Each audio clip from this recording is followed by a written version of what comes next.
अजितदादा धडकीने बोलून दावित होता, फरक पडतच होता. अजितदादा देंटवायचा, दादा कारखान्याचं बिलही चांगला द्यायचा आम्हाला. आणि दादाच्या कारखान्याला ऊस दिल्यापासून आमचं चांगलं बी झालं. दादा एकच नंबर नेता. नुकसान झालंय लय आतील नुकसान, अख्ख्या महाराष्ट्राचं नुकसान झालं. आता हे झालं लाडक्या बहिणीचं. शेतकरी काय काय संकटाचा सामना करता येतो, काय आहे? शेतकरी होय पावसाचा करतोय, पाऊस नाही सध्याला. तुराळीक पडायची तिथं मापात पडला, जिथं पडतो तिथं बाहेरच पडतोय. आता हे पुण्यात झाला भरपूर, इथं काय वाटत नाही पुणेवाल्यांना पाऊस झाला ह्या भागात. आज आमच्या करमाळ तालुक्यात जीवर भागात पाऊस नाही. सोलापूरकडे पेरण्या गेल्या वायाला, आता गुराची खायची पंचायत आहे. आमच्याकडे बी हात हायद दापायचं पुती तेवढी खात्यान, मोर घालायचं काय लेकरा बाळांना. सगळ्या अडचणीत यायला लागलं. तसं माझं शासनाला सांगणं, फडणवीस साहेबाला, एकनाथ शिंदेला आणि ताईला, अजितदादाच्या मंडळीला थोडं बाजार ऊसाला द्या, केळाला द्या. लोक अक्षरशः कर्जात आहे राव, लय कर्जात आहे आम्ही सध्याला. तेवढं शेतकऱ्याला सांभाळा, आम्ही तुमच्या पाठीशी कायम उभा राहू. अजितदादा असते तर थोडाफार फरक पडला असता. अजितदादा धडकीने बोलून दावित होता, फरक पडतच होता. अजितदादा देंटवायचा, दादा कारखान्याचं बिलही चांगला द्यायचा आम्हाला. आणि दादाच्या कारखान्याला ऊस दिल्यापासून आमचं चांगलं बी झालं. दादा एकच नंबर नेता. नुकसान झालंय लय आतील नुकसान, अख्ख्या महाराष्ट्राचं नुकसान झालं. किती केलं तर आमच्या महाराष्ट्रातला नेता शिवसेनेचा दादाच पाहिजे होता. आणि दादा फाडकीने बोलायचं मी काम करून बिटा होत नसलं डायरेक्ट सांगायचं होत नाही, देतो म्हणलं की देणार. असा नेता होऊ शकत नाही. तुम्हाला काय वाटतं अजितदादांबद्दल, काय शेतकऱ्यांबद्दल काय वेगळं चित्र असतं? अजितदादा म्हणलं की शेतकरीच. अजितदादा हा शेतकऱ्यांचा राजाच होता पवार साहेबांच्या मागे. आणि अजितदादा गेले ती खूप बेकार झाली. पण शेतकऱ्यांची यांनी फार वाईट अवस्था सांगितली. बाबा खरं आहे काय?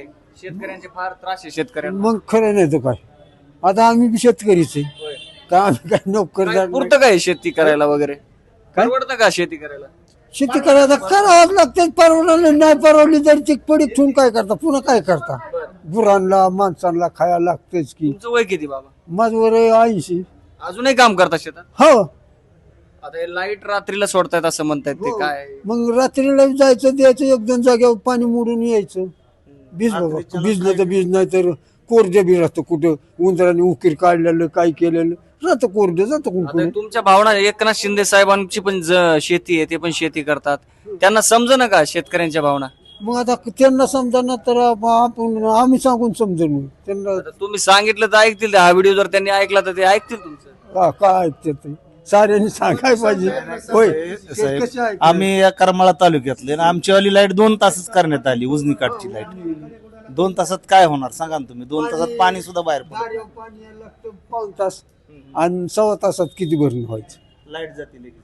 आणि तालुक्याला 8 तास लाईट आहे आणि आमचा करमाळा तालुक्यात आमदार असलेली नसलेलीच आहे. फक्त 2 तास लाईट दिली आहे.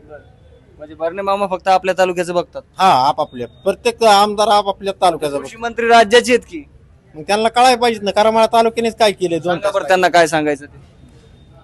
बर्णे मामाला बोला. प्रत्येक तालुक्याला 8 तास आणि आमच्या तालुक्याला का 2 तास? प्रत्येक वेळेस आमच्या दरवेळेस तसं होतंय. अगोदर करमाळा तालुक्याची लाईट बंद करतात. अगोदर लाईट बंद करणार. हा, करमाळा तालुक्याची लाईट बंद करतात. कुठला बी आमदार असला तरी तसंच होतंय आमच्या करमाळ्याच्या टायमिंगला.